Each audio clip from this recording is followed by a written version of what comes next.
Greetings in the best of salutations this day, this morning, or this, I like to say this place and time. Um, maybe want to share what's on my heart and on my mind and on my, that's which is in my spirit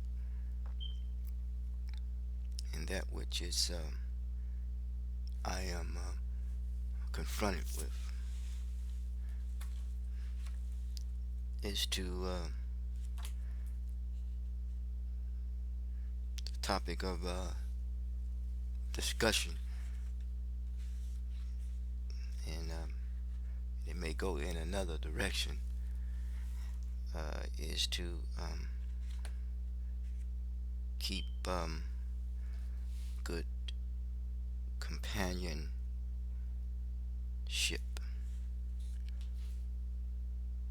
Keep good companionship.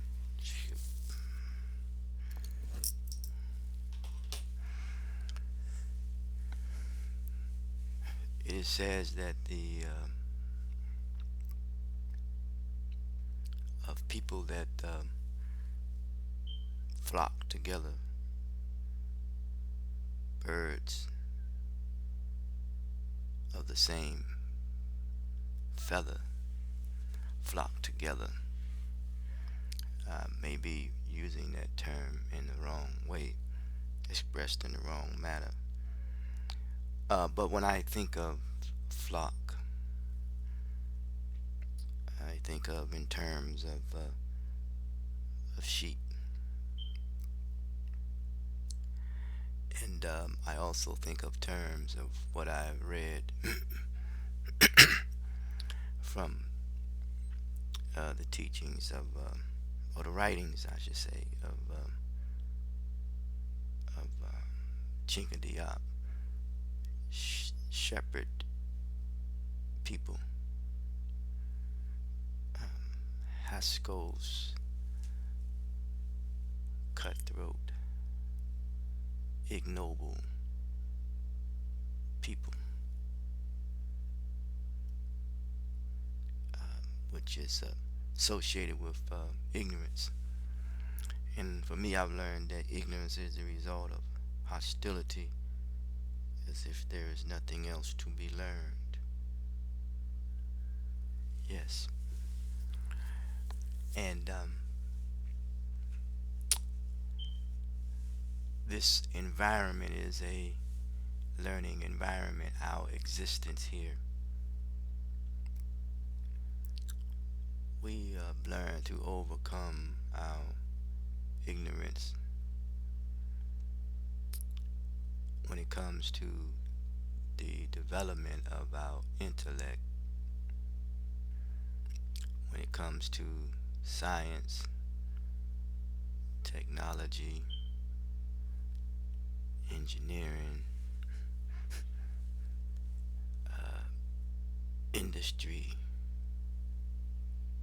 so forth and so on. And yes, the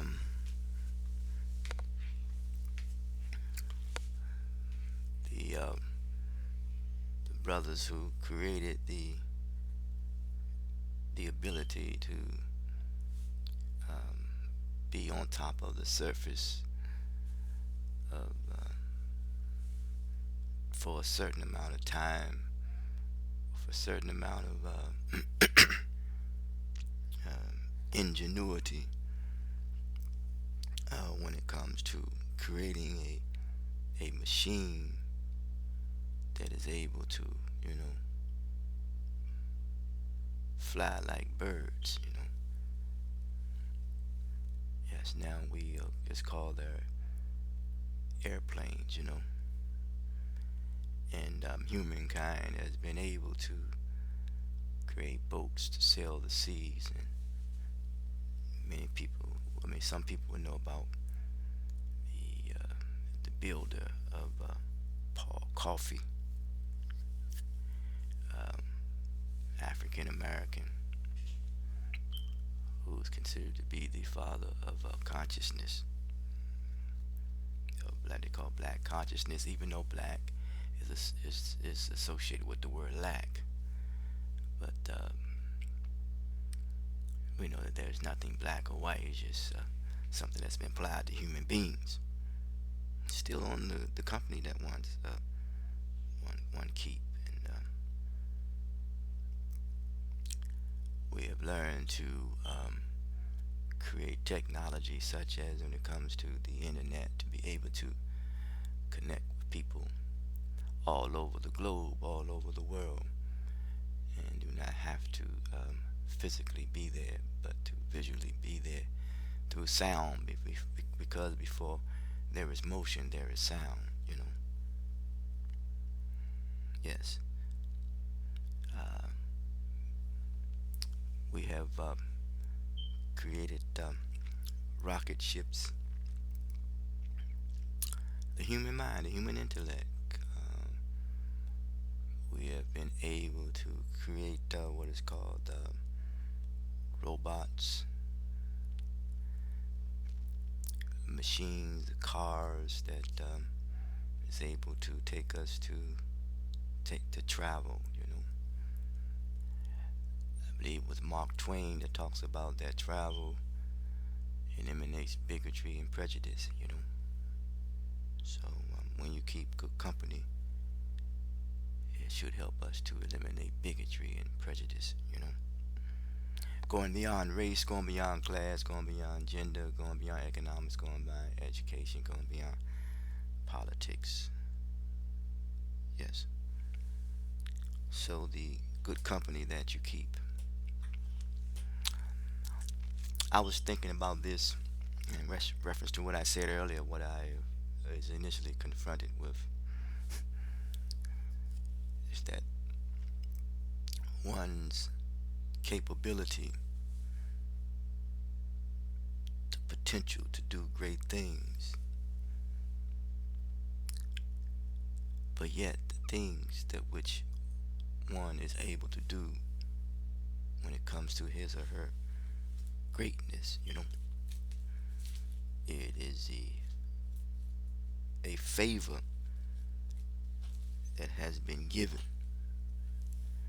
But in that favor, you must have the right attitude about the favor that has been given to you on this plane of existence called planet Earth, this life.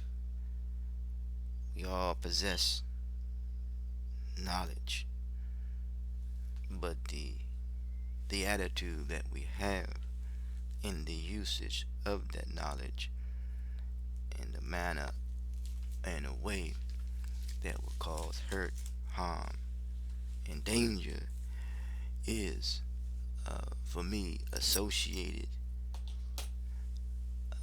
with forbidden fruit. There was a song that was sung by sister here in the shores of United States called Strange Fruit. She went in the hospital. They denied her really the best of health care because she was speaking the truth. The strange fruit of people being uh, hung from trees, you know, just back into the mistreatment again of the company that you keep, and the mistreatment. If there is a mistreatment, then there is a misuse. When there is a misuse, there is an abuse. When it comes to one's knowledge, one's intellect, one's potential, one's wherewithal to do great things when it comes to the company that he or she keeps. Yes,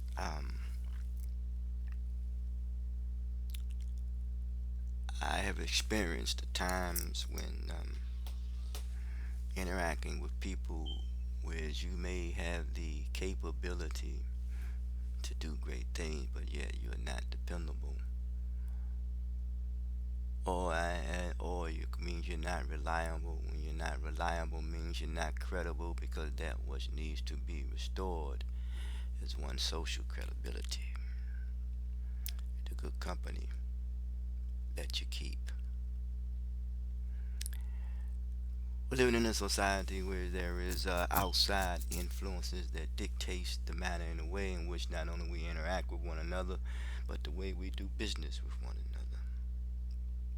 Good company that you keep. And even if you are more knowledgeable and more capable, but yet someone has sees favor or has favored you, not due to the fact of your capability, not due to the fact of your qualifications, but due to the fact that they just want you to be in this position to satisfy them, even though that's their selfish reasons, their selfish purpose, their selfish motivations. But yet, in doing so, you put people who are in positions that are not qualified to be in the position that they are in. You're sending the wrong message. That's why it says that you never put a fool in a position of power. People start thinking that's the model to follow. Keep good company. The company you keep strongly influences your decisions. There's a saying that we are a product of our environment, we are a product of the decisions that we make. Influences your decisions, your actions. Well, we must be reminded and must be encouraged to do good, whereas bad company will lead you into the arms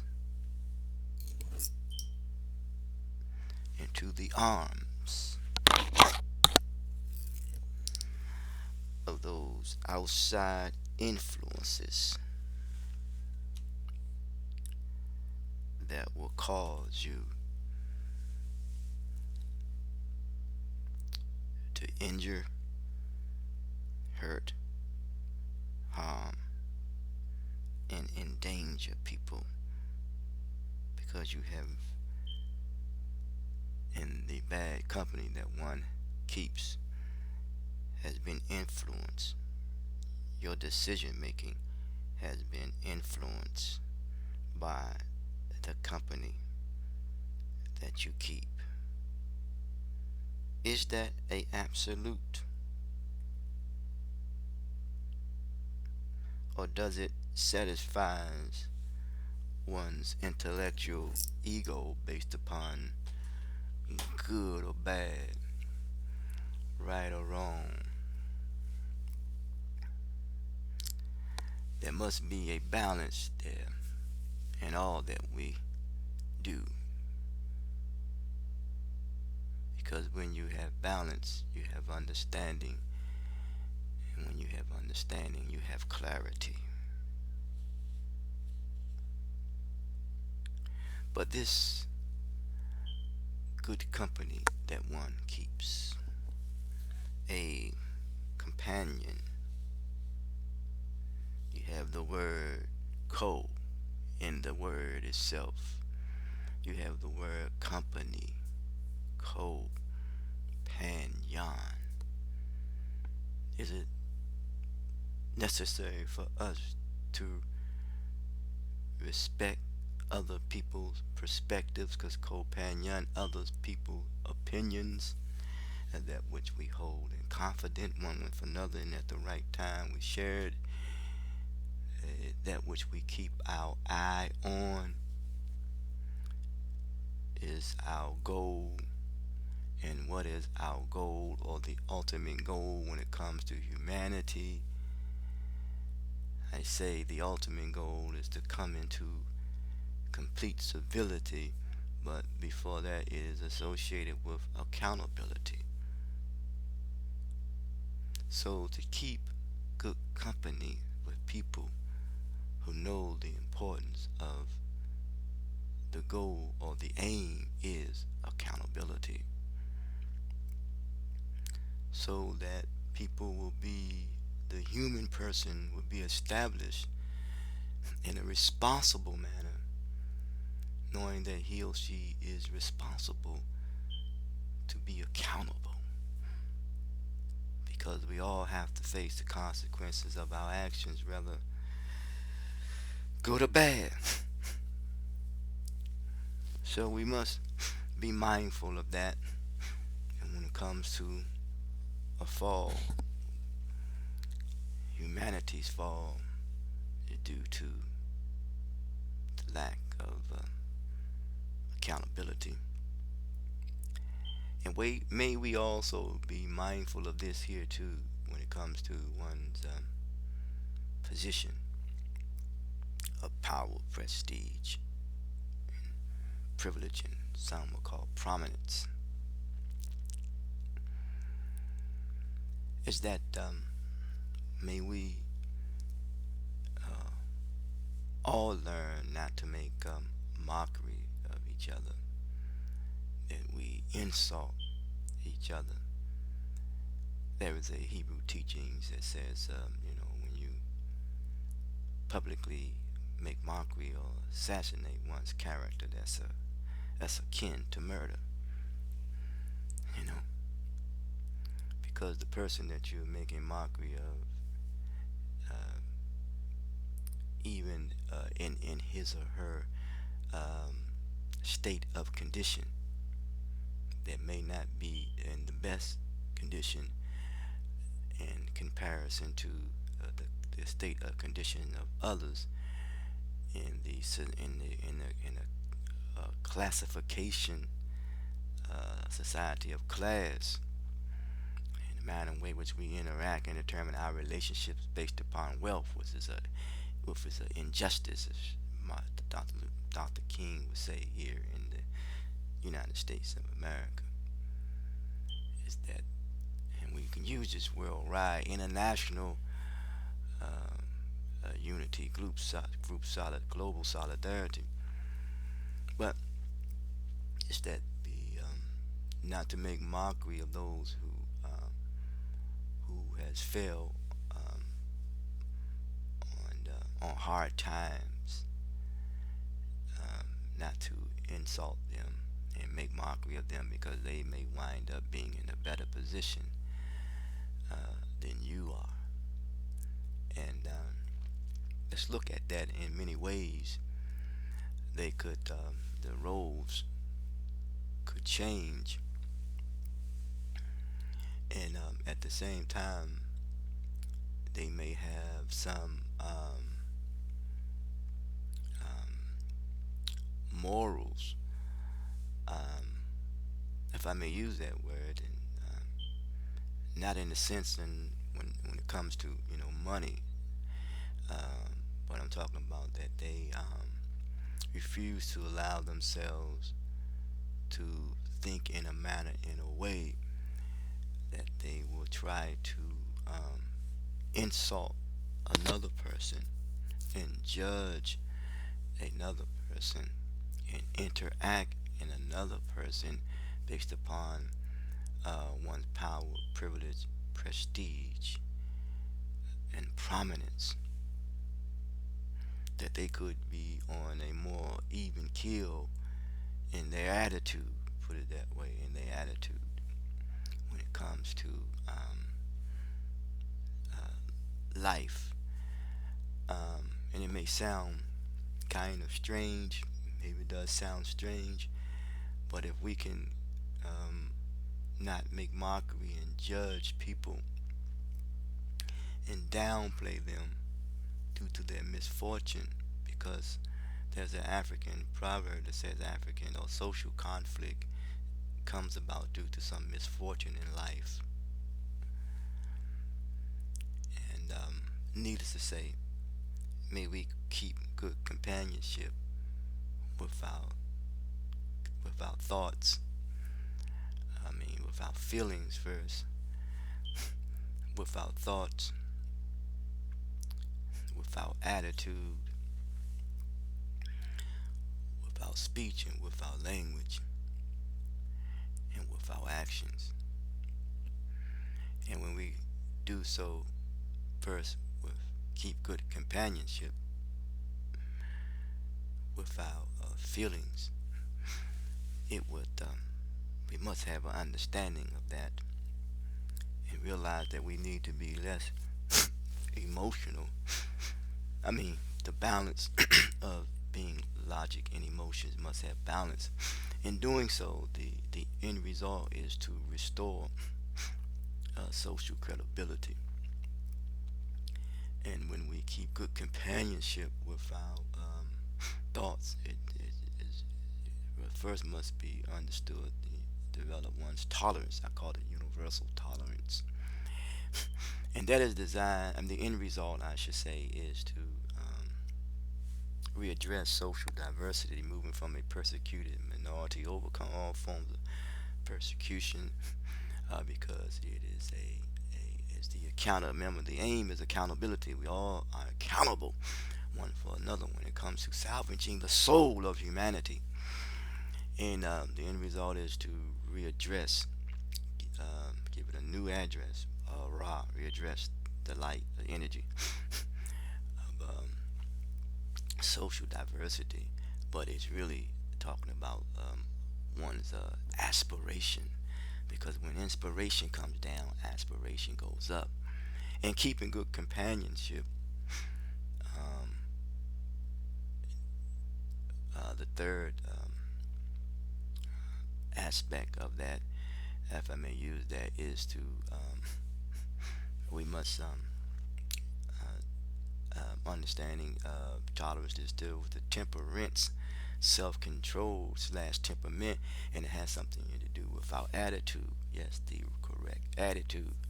It says what was kicked out of the religious sect about a garden is one's attitude, and we can get a lot of things done if we develop the right attitude.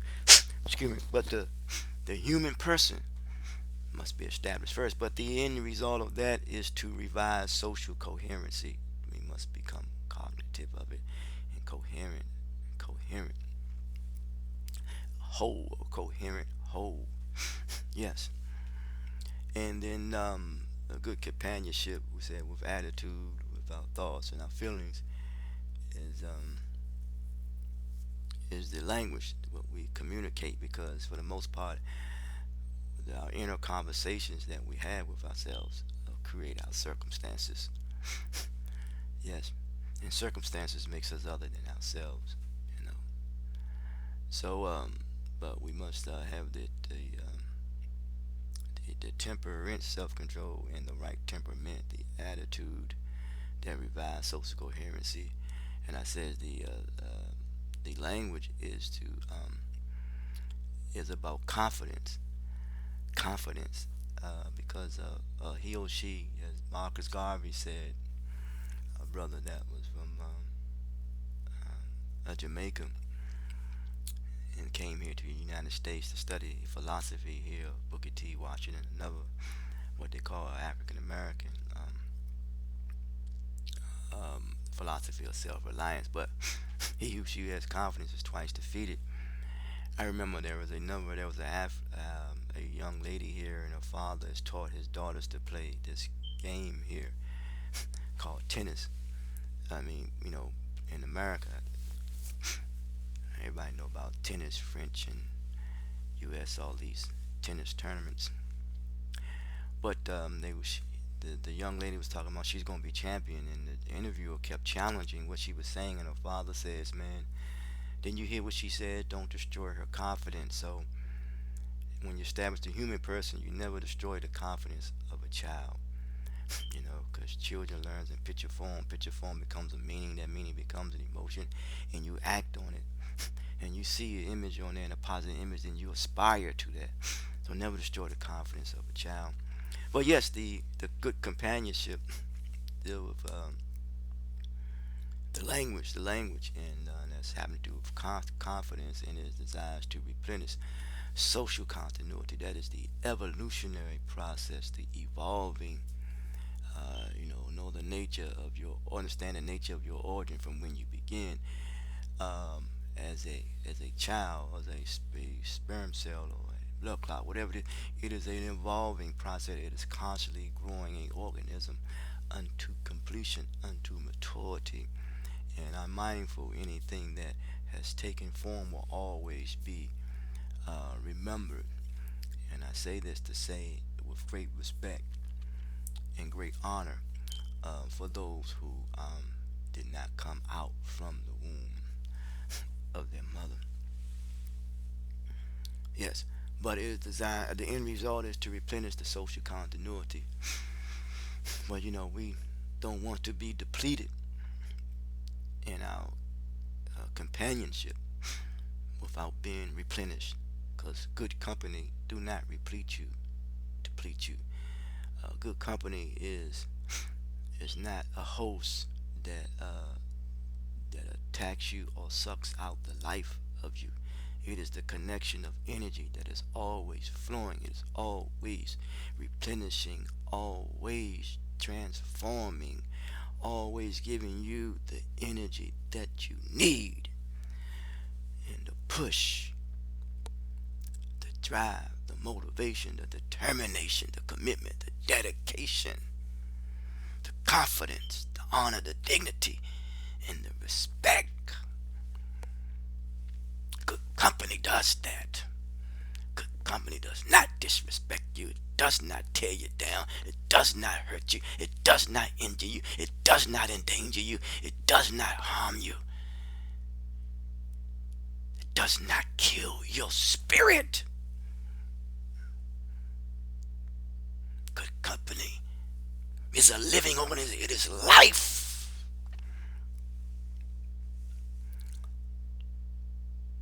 But yet, somehow or another, this existence of the influence of bad company, when we have been devalued, we wind up devaluing others and killing and taking the life. Wars are merely symptoms of people unable to rise above their low instincts. So yes, good company. And finally, it is the respect that we must have when it comes to the actions that we take, interactions or otherwise. And that is designed to, the end result is to reclaim social solidarity. Because when you have solidarity, people will proceed coming at you with caution. So keep good companionship, one with another. Establish the human person, develop the intellect in the best of ways for the betterment of humanity, for the salvation of the soul of humanity is at stake. Be ye a good steward, a good steward of this farm, this universe, this earth, I should say. Common humanity mission, promoters of the value of self-worth, communicating with precision, the 5 channels of communication through understanding, tolerance, temperament, confidence, and respect. And cultivating, the mandate is to cultivate the potential of knowledge that is in us all. I always say give to the gift of social literacy. And remember this, that life is So live it in the best of ways. And the best of ways is, the way for me is the benevolent way. Be kind, be generous, be courteous, be respectful, be loving, be caring one for another. Keep good companionship. Until next time, CH Mission is the Cash App. Take any donations. CH Mission